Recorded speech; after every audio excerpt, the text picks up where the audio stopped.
Porque, buenos días.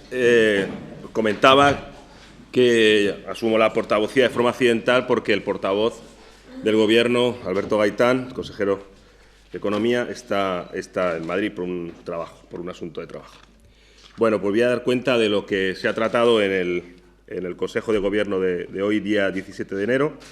En primer lugar, hemos tratado la aprobación de gastos destinados a horas extraordinarias del mes de junio, julio y agosto del 2019 por un importe total de 382.949 euros. Luego, además, ese ha sido el único punto del día y luego se ha dado cuenta de informes de gestión.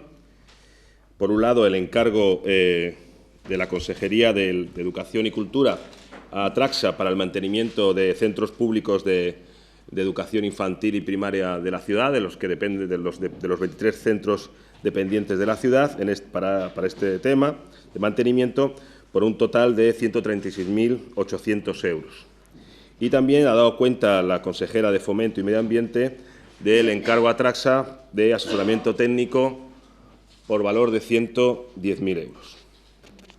Bien, una vez tratado esos asuntos del orden del día y dado cuenta esos encargos de gestión, el Consejo de Gobierno se ha tratado la situación actual que vive la ciudad de Ceuta y, en concreto, las peticiones que se ha dirigido por parte del presidente de la ciudad a la ministra de Política Territorial y Función Pública. Se han remitido dos cartas, dos escritos, a doña Carolina Darias San Sebastián, ministra de Política Territorial y Función Pública del Gobierno de la Nación, en una,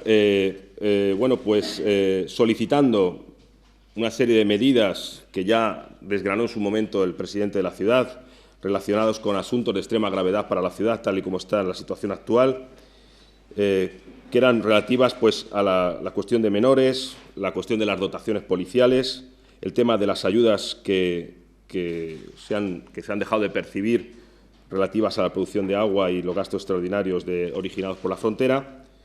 Se solicitaba que se abordara de alguna forma un plan de medidas de apoyo al tejido empresarial y a la creación de empleo, la revisión del REF, del régimen económico y fiscal, que se aumentaran las dotaciones, no solamente en seguridad, sino también en otros aspectos como defensa, sobre todo sanidad, educación, justicia, instituciones penitenciarias. Es decir, se solicita también a la ministra una mayor presencia del Estado en nuestra ciudad.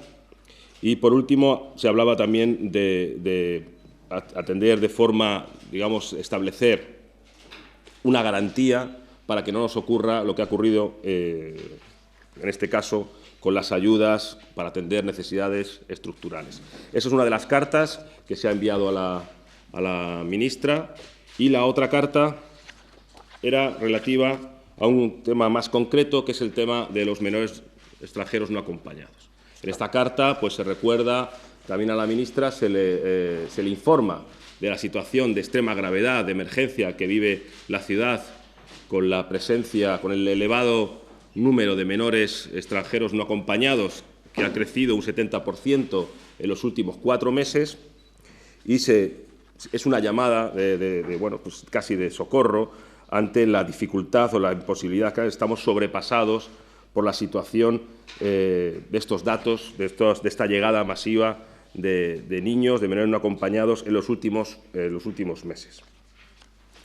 Ya digo que hemos hecho un análisis de esta situación relativa a la situación de la ciudad y, hemos estado hablando analizando la situación de la ciudad, y hemos visto que a la vista de las intervenciones que tuvo el presidente de la ciudad en el pleno de la Asamblea del pasado miércoles, y en relación a estas peticiones que se han hecho anteriormente y las que se están haciendo ahora, hemos valorado también el cambio de actitud o las decisiones que están tomando las autoridades marroquíes y que están impactando en nuestra ciudad. Y, por lo tanto, creemos necesario un cambio de actitud por parte del Gobierno de la ciudad pasando de la prudencia y la discreción que ha caracterizado en los últimos, de forma característica o habitual, a una actitud ahora de contundencia y firmeza. Creemos, el Gobierno de la ciudad, que la gravedad del momento lo exige y que necesitamos una respuesta por parte del Gobierno de la nación. Cuando hablamos de gravedad del momento, nos estamos refiriendo a lo que está ocurriendo en los últimos meses, principalmente.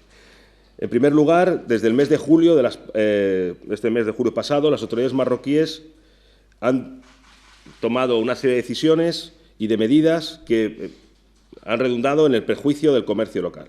Hay, por un lado, una circular del Ministerio de Asuntos Exteriores prohibiendo las visitas a Ceuta por parte de altos funcionarios marroquíes, las continuas restricciones en la frontera al turismo de ocio y compras y el cierre unilateral del paso de mercancías por el Tarajal II.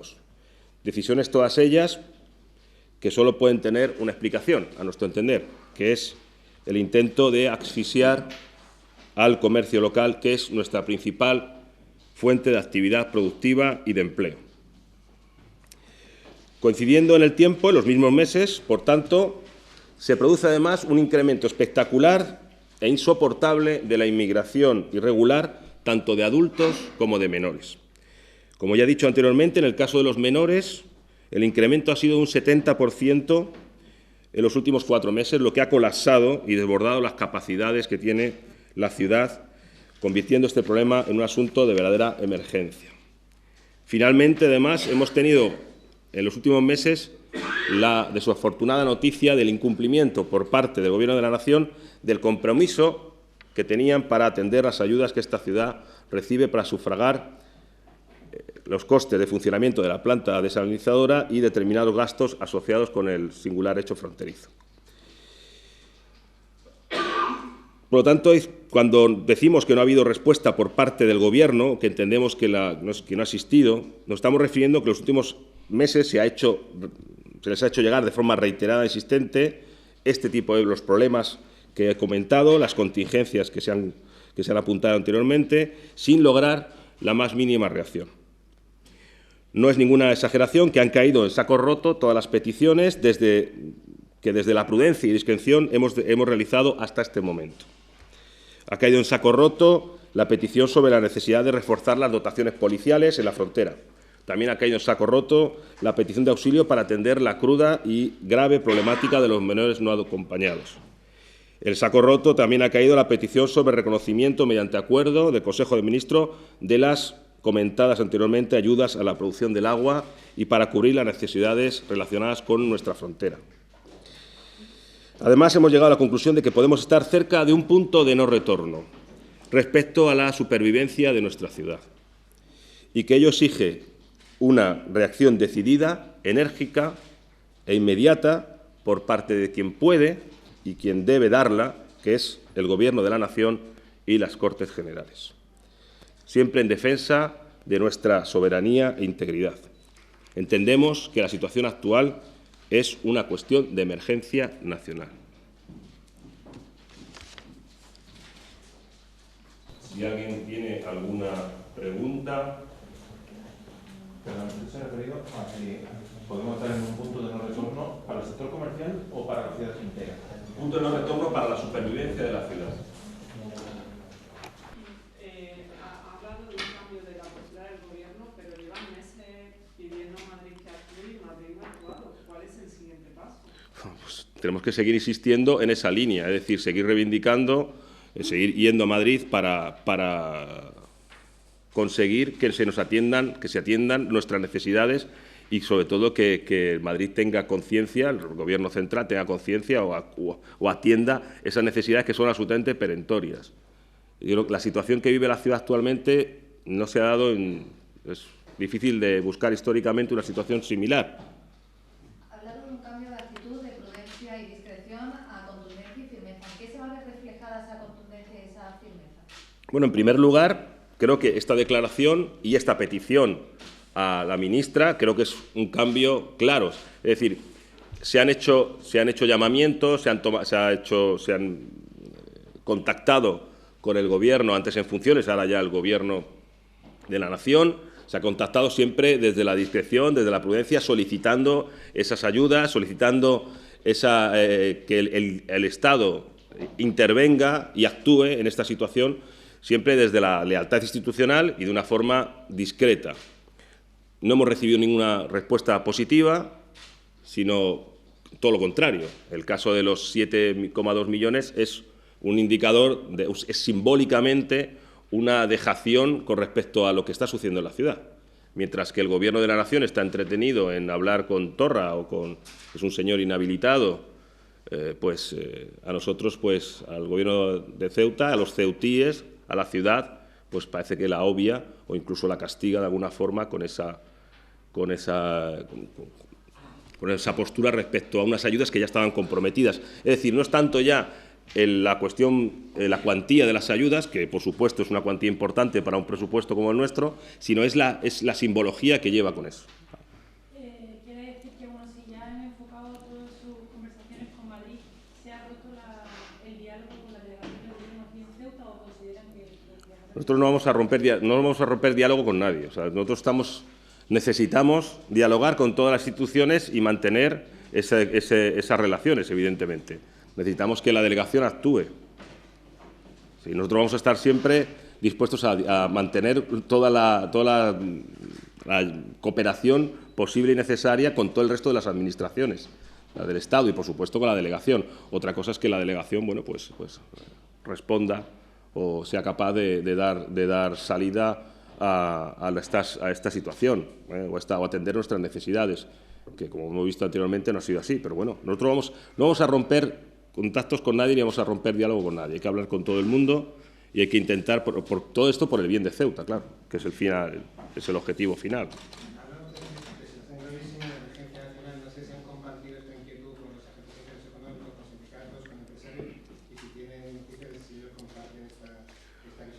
Bueno, no se ha compartido porque yo digo que este es un análisis que hemos llevado a cabo hoy en el Consejo de Gobierno. Estamos dando cuenta de una carta que se envió el 15 de enero, o sea, estamos hablando de algo reciente. Habrá que tomarle el pulso a los agentes sociales, a ver qué opinan ellos de esa situación, aunque sí se nos ha hecho llegar la preocupación, sobre todo desde el punto de vista de los empresarios y del sector comercial, que están viendo cómo se minoran sus ganancias y sus beneficios y que están muy preocupados también por esa cuestión. No creo que sea catastrofista. Es decir, usted está hablando de una situación o un análisis catastrofista, pero realmente si usted rememora o busca hacia atrás en el tiempo una situación similar, es difícil encontrar una situación de este tipo. La actitud de Marruecos está siendo, de forma clara, tiene un carácter hostil. No voy a remontarme mucho, pero todo se inicia principalmente con el cierre unilateral de la aduana de Melilla, estando ya después de la moción de censura del Gobierno Rajoy. Imagino que aprovechando esa debilidad se produce el cierre de la aduana de forma unilateral, de la aduana de Melilla, y a partir de ahí, en ese momento se nos dice que mantengamos la calma, que es una cuestión puntual y que eso se va a solucionar. No se soluciona. Pasa más de un año y no se soluciona. Y todos los gestos de Marruecos son cada vez peores, o sea, cada vez más negativos hacia la ciudad. Parece que van encaminados a esa asfixia. Y ha comentado todo el relato de hechos, desde la prohibición por parte del Ministerio de Asuntos Exteriores de Marruecos de que los altos cargos vengan a la ciudad, hasta los impedimentos para el turismo turismo marroquí de ocio, el cierre del Tarajal. Incluso hay cuestiones también, que no lo he dicho, pero también que nos dan una medida de las cosas, que son las reclamaciones de aguas territoriales, no solamente en Canarias, sino también en Ceuta y Melilla. Es decir, estamos hablando de una actitud bastante hostil hacia la ciudad. Y frente a eso, a esa situación que se ha desencadenado en los últimos meses, de una forma evidente, pues la reacción del Gobierno de la Nación pues ha sido la inacción, e incluso, ya vuelvo a decir, negativa.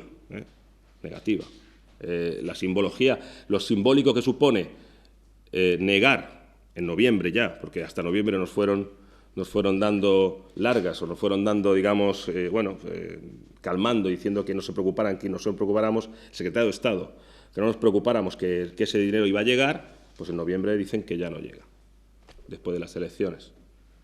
¿Considera el Gobierno que esta actitud de Marruecos es un ataque directo a la soberanía de Ceuta y Melilla, aunque sea económico, una forma de agresión directa? Bueno, es una forma de asfixia económica. Evidentemente, Marruecos, todos conocen que dentro de... el Ceuta y Melilla es una cuestión de Estado. Para Marruecos, Ceuta y Melilla son ciudades ocupadas. Así consta oficialmente. Todos los años en el discurso del trono en el discurso del trono del rey de Marruecos hace siempre una referencia a Ceuta y Melilla, a la reivindicación. O sea, que digamos que forma parte, es una cuestión de Estado. Lo que sucede es que, mientras que durante mucho tiempo ha estado, digamos, esa situación, pues ha estado, sotoboche, no ha tenido una repercusión muy fuerte, lo que estamos viendo es que en los últimos meses, pues quizá aprovechando la debilidad del gobierno español, pues está actuando de esta forma. El gobierno español lo que ha hecho, por ejemplo, en el caso de la frontera, ha sido trasladar la responsabilidad de la frontera a Marruecos. Es Marruecos ahora quien controla la frontera. Las concertinas pasan al otro lado y es Marruecos el que controla la inmigración irregular. Casualmente no entran subsaharianos, pero sí entran muchos marroquíes y muchos menores que son marroquíes, menores no acompañados son marroquíes. Cuando se cede el control, la responsabilidad de una frontera a un país, a un segundo país, a un tercer país, pues puede suceder este tipo de cosas. No sé, ¿usted cree, o el gobierno cree, que Marruecos usa a sus nacionales para presionar a Ceuta? Hombre, vamos a ver. El control de la inmigración ha quedado en sus manos. Entonces, bueno, pues controla a los subsaharianos, pero parece que deja pasar sin ningún problema a los nacionales. Y ya digo, no es casualidad, no puede ser casualidad que en estos 4 meses hayamos tenido un crecimiento del 70%. Hoy me ha dado el dato la consejera de Presidencia, había 502 niños ahora mismo en el centro, tutelados, y más los niños que están en la calle. ¿Cuál es la diferencia entre la política migratoria y las relaciones España-Marruecos del gobierno Sánchez con la que existió en el gobierno Rajoy? ¿Cuál es la diferencia concreta? Dice que será cedido. ¿Cuándo se produjo esa cesión? Bueno, vamos a ver. La diferencia está en cuando bueno, hay hechos evidentes, ¿no? Por ejemplo, el caso de las concertinas. Parece una cosa, bueno, que menor o de poco calado, pero lo es.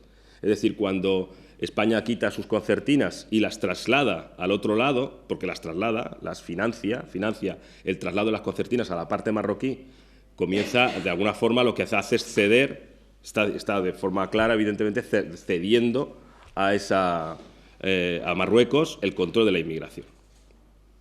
¿A cambio de qué? A cambio de que controlen la entrada de subsaharianos. Bueno, pero los subsaharianos no son el problema. El problema son los nacionales marroquíes, que están encontrando una frontera que está desmantelada. La frontera está desmantelada. No hay un control fronterizo efectivo.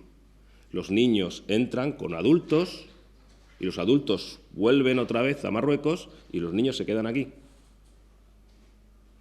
Y además estamos encontrando cada vez más menores de menor edad. Antes eran principalmente adolescentes y ahora nos encontramos ya niños de 9, 10 años.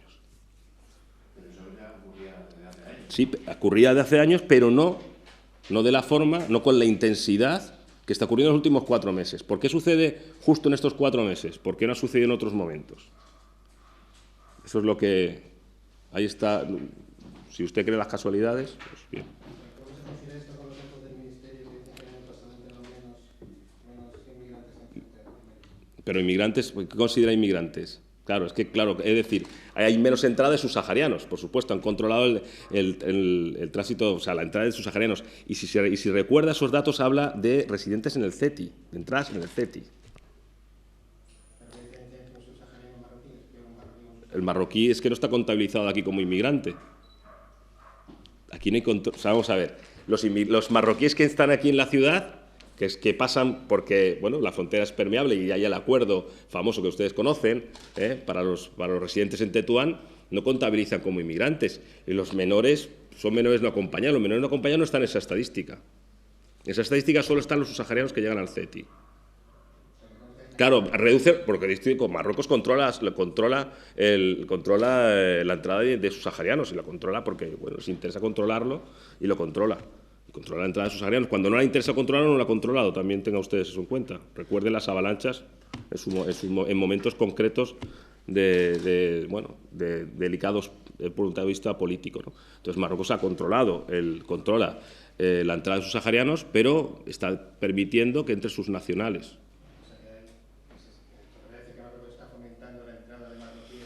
Por lo menos lo está dejando con una pasividad, o lo está propiciando de alguna forma. No que digo que lo esté incentivando, pero bueno, creo que le viene estupendamente, ¿no?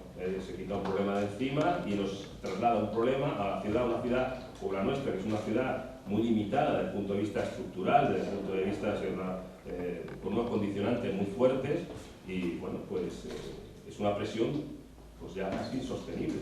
Por eso estamos hablando del punto de no retorno, como el Gobierno de la Nación no tome medidas contundentes y medidas firmes. Respecto a la financiación de la concertina, de las concertinas en Marruecos, ha dicho usted que las ha financiado el Gobierno español. Si no estoy equivocada, esas concertinas las ha financiado la Unión Europea. Bueno, la Unión Europea, bien. Bueno, es que no son mismos. Bien, no, hombre, yo ya sé que no es lo mismo, evidentemente, pero la financiación se puede hacer a través de varios cauces. Claro. Se puede hacer a través de varios cauces. ¿Pero quién las ha financiado? Sí, las financió la Unión Europea, pero evidentemente por petición de España. Claro. Esta semana el presidente de la ciudad habló con la ministra de Política Territorial. Creo que le comunicó este tipo de cuestiones que usted está comentando. ¿Qué respuesta recibió de la ministra? Pues todavía estamos a la espera de la respuesta. En la conversación, bueno, el presidente transmitió con una conversación cordial, pero nada más. No se llegó a ningún compromiso claro ni ningún tipo de contestación contundente con respecto a la problemática que teníamos, ¿no? O que tenemos. ¿Y han hablado con Melilla para abordar una estrategia común? Pues no. Se ha hecho contacto, por supuesto, se ha informado, estamos en constante comunicación con el Gobierno de Melilla, pero bueno, no hemos llegado a un acuerdo de estrategia común en principio, ¿no? Melilla tiene también sus características propias, sobre todo desde el punto de vista de la conformación de su propio gobierno, y sus necesidades distintas también, aunque yo creo que incluso están más afectados que nosotros, por ejemplo, en el tema de las ayudas, ¿no? Bueno, esta cuestión de la frontera, a mí me gustaría preguntarle por alguna de las cuestiones que se han aprobado en el Consejo de Gobierno. En primer lugar, respecto a los gastos de horas extras de junio, julio y agosto, no sé si tienen si son los que reclamaba UGT de las horas extras que no se habían hecho efectivas ni a bomberos ni a Parque Móvil con motivo de los incendios de este verano. Y por otro lado, ha dicho que la Consejería de Fomento ha hecho una encomienda de gestión de asesoramiento técnico por valor de 100.000 euros y me gustaría saber para qué ese asesoramiento técnico. Bueno, si es para una obra, para qué. Exactamente, efectivamente son asesoramientos técnicos, son servicios de asesoramiento técnico para obras, sí. Pero no sé exactamente, no tengo la información concreta de qué obra en concreto se va a asesorar. Imagino que no va a ser una, evidentemente serán varias. Y en caso del tema de las horas extraordinarias, pues efectivamente, no solamente eran al servicio de extinción de incendios, sino también había al Parque Móvil, también se han hecho efectivas, parques y jardines, en fin, han sido pues todas las horas extraordinarias que se debían o que estaban pendientes. Hay una controversia internacional del PIN parental que se ha dado en la región de Murcia. Sí. Sí, pero no se ha tratado todavía. No, todavía, va a ir a pleno, el próximo pleno, que será el día 28, es el día de la aprobación del pleno del presupuesto, y el 29 son los plenos. Imagino que se debatirán las propuestas que quedan pendientes, las que no se han tratado, hay varias, ¿no? Entre ellas está la del PIN parental. Hasta ahí lo puedo leer. Se ha hablado en el Consejo de Gobierno sobre lo que está pasando con las sesiones plenarias, que al final se están dejando muchos puntos para las siguientes y no avanzamos.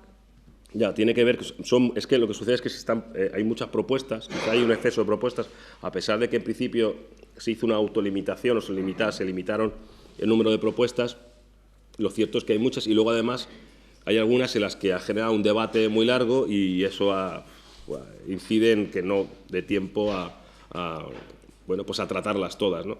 Los grupos deberíamos reducir un poco las propuestas o llevar quizás las que se consideren más importantes, porque la verdad es que nos pasa esto. Realmente en este último prácticamente se ha quedado más de la mitad, se ha quedado fuera.